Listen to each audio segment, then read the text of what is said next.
सभी को जय मसीह की। हालेलुया। हम परमेश्वर का धन्यवाद करें कि परमेश्वर ने अभी तक हमें जीवित रखा, सही सलामत रखा, हमारी हर ज़रूरतों को पूरा किया। लेकिन हम तो और हमारी ज़रूरतों को तो परमेश्वर ने पूरा किया है, ठीक है, लेकिन इस संसार में बहुत से लोग इस समय परेशान हैं। हर एक की किसी की ज़रूरत, कोई दुख में, कोई परेशानी में, उलझनों में पड़े हुए हैं लोग। लेकिन इस वक्त हमारा जो फ़र्ज़ है वो ये है कि हम एक दूसरे के लिए साहस दिलाएं, हिम्मत दिलाएं, हौसला दिलाएं, एक दूसरे के लिए प्रार्थना करें। एक दूसरे के हालचाल हम पूछ सकते हैं अगर हम संभव है तो, और नहीं संभव है तो हम जिसके लिए भी, चाहे कोई भी, चाहे हमारा रिलेटिव हो ना हो, कोई बात नहीं, लेकिन हम एक दूसरे के लिए प्रार्थना ज़रूर कर सकते हैं।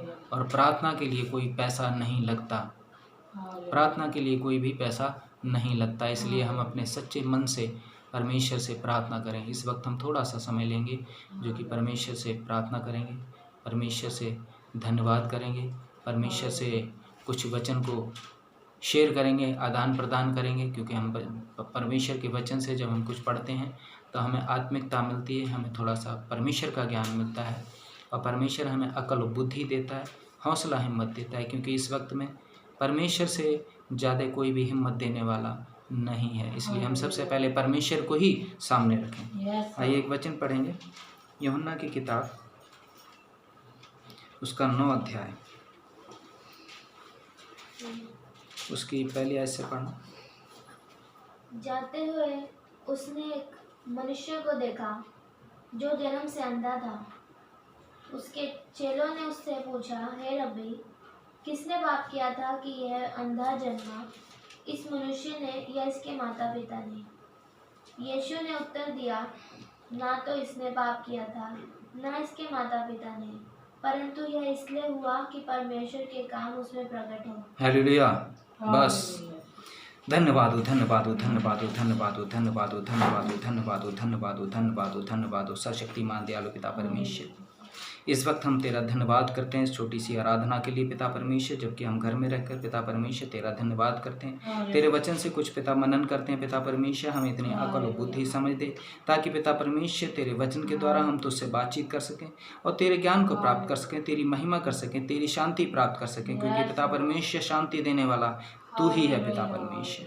हमें इतनी अकल और बुद्धि समझ दे ताकि इस वचनों के द्वारा किसी के दिल पर ठेस ना पहुंचे, बल्कि अकल और बुद्धि मिल सके, अपना पिता परमेश्वर दिमाग मिल सके, हौसला मिल सके, हिम्मत मिल सके, अपना स्वभाव बदल सकें और अपने स्वभाव को बदलकर हम दूसरों को बदलने में कामयाबी हो सकें, कामयाबी प्राप्त कर सकें पिता परमेश्वर। अपने आप को और जितने जन भी इस वचन को सुनते हैं यहाँ पर पिता, उनको तेरे हाथों में सौंपते हैं पिता परमेश्वर। अपना संतुलन शुरू से लेकर आखिर तक बनाए रख, मांगते यीशु के नाम से, हालेलुया। इस वक्त परमेश्वर के अलावा हमें शांति देने वाला कोई भी नहीं है। परमेश्वर हमें सबसे ज़्यादा शांति दे सकता है, क्योंकि परमेश्वर ने ये सृष्टि, ये संसार बनाया है। आज बहुत से लोग अलग अलग तरीके से, अलग अलग रीति रिवाजों से, अलग अलग देशों में, अलग अलग समुदायों में लोग परमेश्वर को, परमेश्वर की महिमा को सोचते हैं किस तरह करें, किस तरह परमेश्वर को प्रसन्न करें, किस तरह उसके गुणगान गाएं, किस तरह क्या करें। क्योंकि संकट सारी पृथ्वी पर है, एक जगह नहीं, सारी पृथ्वी पर है। इस संकट के दिनों में अगर हम अपने वचन को अगर हम देखेंगे तो इसमें वचन में सिर्फ ये लिखा, जहाँ मेरे नाम से 2 या 3 जन भी इकट्ठे होकर प्रार्थना करेंगे, मैं उनके बीच में मौजूद हूँ। बाइबल के अनुसार, हम बाइबल के वचन के अनुसार अगर हम 2-3 जन मिलकर परमेश्वर से प्रार्थना करते हैं तो परमेश्वर हमें, हमारे दिमाग को खोलता है और हमारे दिमाग को ताज़ा करता है, दिमाग देता है, अकल और बुद्धि देता है, हौसला देता है, हिम्मत देता है। क्योंकि इस वक्त तो ऐसा समय है कि लोग बोलते हैं अगर किसी को ज़रा सा कोई शक हो कोई बीमारी का तो उसके नज़दीक ना है, उसके साथ अकेले सेवा टहल करें। ऐसी सी लोग खबरें सुन रहे हैं और खबरें सुन के नेगेटिव हो रहे हैं। लेकिन हम ये याद रखें कि अगर आपके पास कोई भी नहीं है लेकिन परमेश्वर आपके पास है, हालेलुया, परमेश्वर आपके पास है। क्योंकि बहुत से लोग, ये मैं अकेला नहीं, बहुत से लोग ऐसे हैं जिनके पास कोई नहीं है, बहुत से रिश्तेदार भी उनके पास नहीं आते, कहीं ऐसा ना हो हमें ना हो जाए। बहुत गहरा संकट है। लेकिन इसमें परमेश्वर का वचन कुछ हौसला दे सकता है, इसलिए थोड़ा सा वचन से मनन करेंगे, थोड़ा सीखेंगे। इसमें लिखा है जब यीशु मसीह जा रहे थे तो लिखा जाते हुए, एक आयत पढ़ना बेटे पहली आयत। जाते हुए उसने एक मनुष्य को देखा जाते हुए उसने एक मनुष्य को देखा जो जन्म से अंधा था, जो जन्म से अंधा था। कई बार तो हम ये सोचते हैं कि आंखें कमज़ोर हो गई, जिस तरह मेरी भी थोड़ी आंखें कमज़ोर हो गई हैं, तो हम देखते हैं अपना चश्मा हम या किसी तरीके दवाई वगैरह डाल के हम देखते हैं कि किस तरीके से इसका इलाज हो। लेकिन बहुत से लोग होते हैं जो जन्म से अंधे होते हैं। अब उसके जो सस्पेंस जो था वो ये था, ये जन्म से अंधा क्यों है। तो उसमें उन चेलों ने देखा उस मनुष्य को कि जन्म से अंधा था। और उसके बाद उसके चेलों ने उससे पूछा, हे रब्बी, इसने पाप किया था कि यह जन्म से अंधा है। हाँ, हे रब्बी, किसने पाप किया था कि यह जन्म से अंधा है? इस मनुष्य ने या इसके माता पिता ने। हालेलुया। इसने पाप किया था कि इसकी माता पिता ने पाप किया। ये बहुत ज़्यादा हमारे अंदर कन्फ्यूज़न होती है। हालेलुया। इसने पाप किया था, किसने पाप किया था? हमारे सभी के अंदर ये कन्फ्यूज़न होती है, किसके पाप के द्वारा ऐसा गहरा संकट पूरी पृथ्वी पर आया हुआ है। हालेलुया। बहुत समस्या की वाली बात है कि किसने पाप किया। लेकिन परमेश्वर हमेशा, मैं वचन तो कोई और देखने वाला था लेकिन अचानक मुझे यही वचन मिला और मुझे लगता है कि ऐसे समय में ये वचन बहुत ही सही है और सेट है, क्योंकि इस वक्त परमेश्वर ही की हर कोई महिमा कर रहा है। हालेलुया। महिमा कर रहा है, परमेश्वर को ही याद कर रहा है कि परमेश्वर तो इस संकट से बचा सकता है।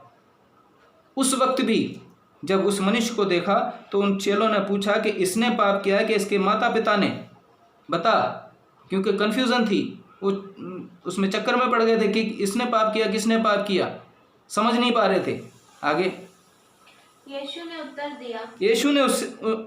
उत्तर दिया, ना तो इसने पाप किया था, ना इसके माता पिता ने पाप किया, परंतु यह इसलिए हुआ कि परमेश्वर के काम उसमें प्रकट, क्योंकि परमेश्वर के काम उसमें प्रकट हों।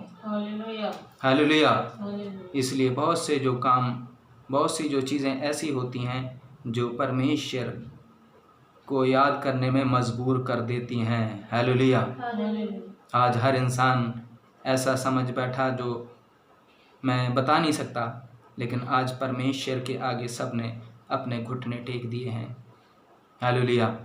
सब ने परमेश्वर के आगे घुटने टेक दिए हैं और परमेश्वर के, चाहे वो दास हों, चाहे विश्वासी हों, चाहे कोई भी हो, परमेश्वर से प्रार्थना कर रहे हैं। परमेश्वर उनको आशीष दे और हमें करनी भी चाहिए। परमेश्वर के आगे घुटने टेकने चाहिए, उसका धन्यवाद करना चाहिए, उसकी महिमा करना चाहिए। जो लोग भी जीवित हैं और जो लोग दुखी हैं या जिन लोगों ने अपने परिवारों को खो दिया है, अपने प्रियजनों को खो दिया है, उनके लिए प्रार्थना करें। इस समय प्रार्थना का बहुत बड़ा हमारे पास समय है, जो कि पहले समय हमारे पास नहीं होता था। इस समय हम अपने घरों में हैं, लेकिन प्रार्थना के लिए हमारे पास समय है। इस समय हमारे पास कोई ना हो, पास्टर ना हो, कोई बात नहीं है, हमारे परिवार का कोई ना हो, हमें कोई बात नहीं है, लेकिन परमेश्वर आपके साथ है। और परमेश्वर का वचन ही कहता है कि अपने घर में जा, अपने दरवाजे को बंद कर और प्रार्थना कर। परमेश्वर ने ये नहीं बोला कि भीड़ इकट्ठी करो तभी परमेश्वर वहाँ बीच में होगा, बल्कि अकेले में भी अगर हो आप, तब भी परमेश्वर हमारी प्रार्थना को सुनता है। हालेलुया। इसलिए हमें ये चिंता करने वाली बात नहीं है कि हम चर्च में नहीं जा पा रहे हैं तो हम प्रार्थना नहीं करेंगे, बल्कि हम प्रार्थना अकेले घर में करें और परमेश्वर को याद करें। परमेश्वर की क्या इच्छा है, परमेश्वर की क्या इच्छा है, परमेश्वर क्या चाहता है। इस वचन से हमें ये सीखने को मिलता है कि इसलिए हो कि परमेश्वर की महिमा हो। हालेलुया। परमेश्वर की महिमा, इसलिए वो अंधा पैदा हुआ।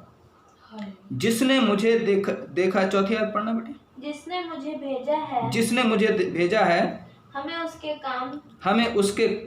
काम दिन ही दिन में करना अवश्य है। वह रात आने वाली है वह रात आने वाली है जिसमें कोई काम नहीं कर सकता। हालेलुया। हालेलुया। जिसमें कोई काम नहीं कर सकता। इसलिए हमें ध्यान में रहे, हमें चौकस रहना, हमें चौकन्ना रहना, हमें जागते रहना है कि परमेश्वर ही के हाथ में इस दुनिया का संतुलन है। इस दुनिया को चलाना परमेश्वर ही जानता है किस तरह से चला सकते हैं। परमेश्वर हमें अक्ल और बुद्धि जरूर देता है पर चलाता वही है, चलाता परमेश्वर है। इसलिए हम कोई भी काम करते हो, चाहे हम किसी भी जगह से हों, किसी भी देश से हों, किसी भी शहर से हों, कहीं से भी हों, किसी भी परिवार में हों, लेकिन हमें परमेश्वर ही जीवित रखता है। परमेश्वर की महिमा करनी हमें ज़रूरी है, परमेश्वर का धन्यवाद करना ज़रूरी है। परमेश्वर हमें हर परिस्थिति का सामना करने में हमें अक्ल और बुद्धि देगा। हालेलुया।